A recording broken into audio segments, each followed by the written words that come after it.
കോഴിക്കോട് ചെലവൂർ കളാണ്ടിത്താഴം ദർശനം ഗ്രന്ഥാലയം 30ാം വാർഷികാഘോഷത്തിന് തുടക്കമിട്ടു. കവി പി കെ ഗോപി ഉദ്ഘാടനം ചെയ്തു. വി കെ സുരേഷ് ബാബു മുഖ്യപ്രഭാഷണം നടത്തി.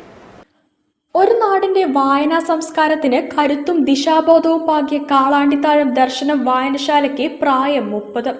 നാട്ടുകാരുടെയും സാംസ്കാരിക പ്രവർത്തകരുടെയും കൂട്ടായ്മയിൽ നാടിന്റെ അക്ഷര വെളിച്ചത്തിന് ആഘോഷരാവ് ഒരുക്കുകയായിരുന്നു. കാളാണ്ടിത്താഴത്ത് പ്രത്യേകം സജ്ജീകരിച്ച എൻ രവീന്ദ്രൻ സ്മൃതിയിടത്തിൽ നടന്ന സാംസ്കാരിക സായാഹ്നം കവിയും ഗാനരചയിതാവുമായ പി കെ ഗോപി ഉദ്ഘാടനം ചെയ്തു. വി കെ സുരേഷ് ബാബു മുഖ്യപ്രഭാഷണം നടത്തി. അഴുക്കില്ലാത്ത ഒഴുക്കുവെള്ളം പോലെ നമ്മുടെ സമൂഹത്തെ ചലിപ്പിക്കുവാനുള്ള മനുഷ്യ സംസ്കാരത്തിന്റെ ഏറ്റവും വലിയ ചാലകശക്തി അക്ഷരങ്ങളായിരുന്നു.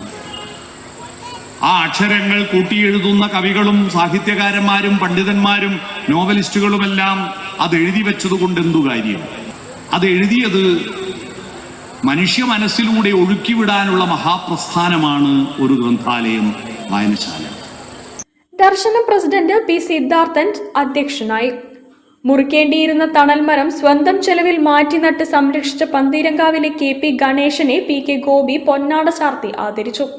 കൗൺസിലർമാരായ M P Hameed, T K Chandran, general convener K Satheesan, K Kunhali Saheer, സ്ഥാപക president M A Johnson, secretary T K Sunilkumar, C P Ayishabi, P K Shalini, V Harikrishnan തുടങ്ങിയവർ സംബന്ധിച്ചു.